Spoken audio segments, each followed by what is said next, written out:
Welcome to Spotlight. I'm Karen Pelka, and I'll be speaking with Kathleen Marcath. Today's show is sponsored by Semco Energy Gas Company.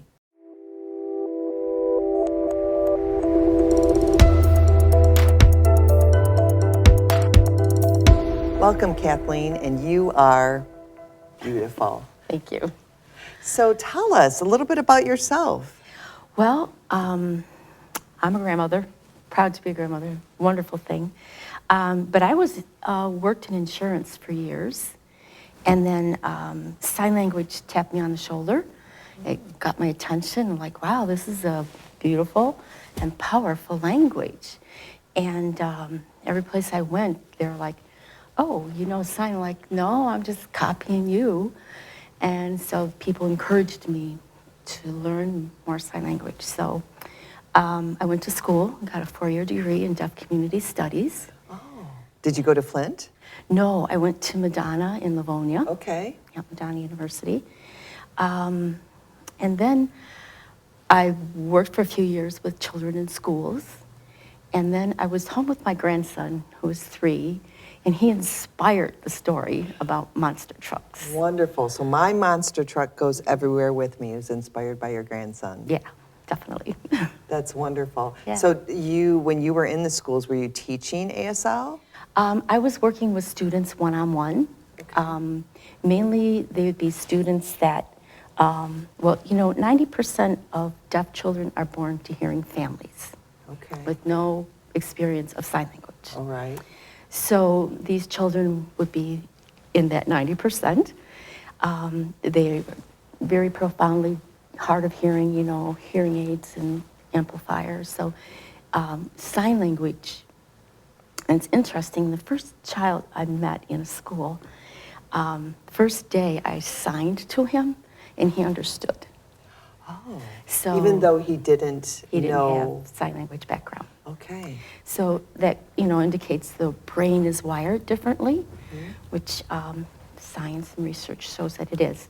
Anyway, so I wanted to be home with my grandson. We wrote the book, and then working with children is like one-on-one, so teaching them, and then trying to, get the peers involved, get the class involved, because if you know language and nobody else does, it's a little isolating.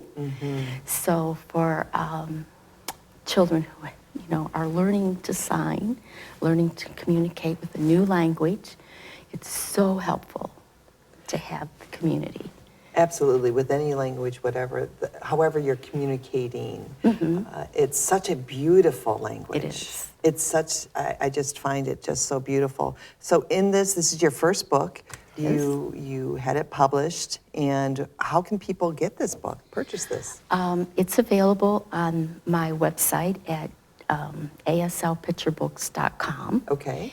It's available anywhere books are sold. Wonderful. Yeah. And so your very first, so you started a company, and then you wrote the book, and now you're writing other books. Yeah, we have a couple more that we're working on and hoping to get out in the next year. I did work with another woman on a whole series for seniors.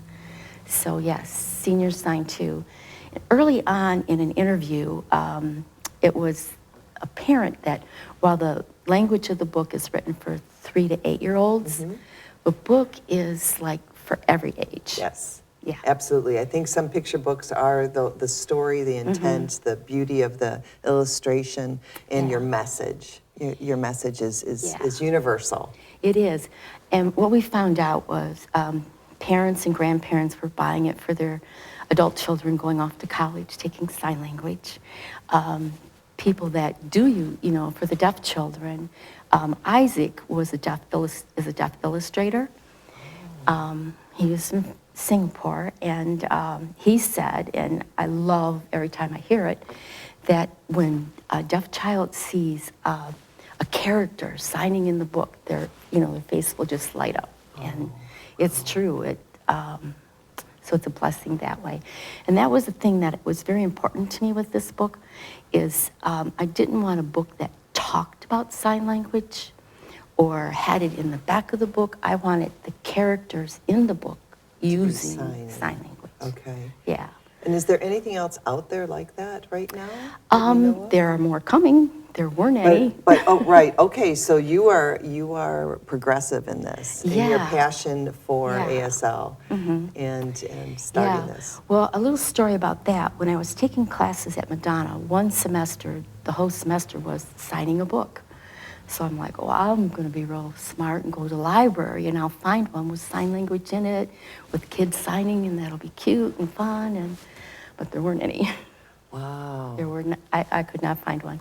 There are more coming out now. There's several other authors of children who have, parents who have children who are deaf and hard of hearing, who have the cochlear implant. And so there's a lot more coming out.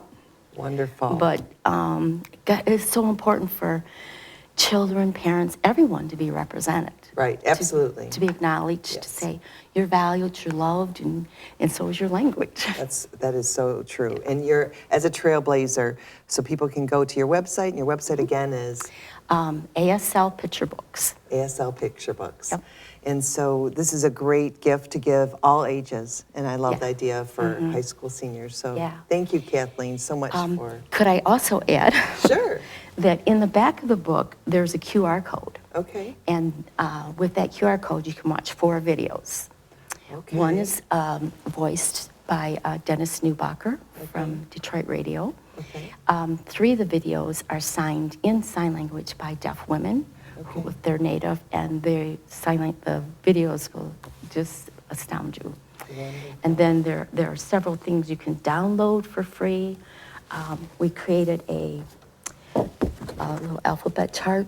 Wonderful. So you can learn to fingerspell your name and, Yes. and other words. So there's resources and blogs and books and all kinds of things on our website as well. So you really created an inclusive space for people to go and get things and learn. Right. And Yeah, just be able just to be learn. a better And have fun. communicator and have fun Yeah. in this beautiful language. So thank you so much, Kathleen, for joining Welcome. us today. Thank you. And thank you for joining us on Spotlight.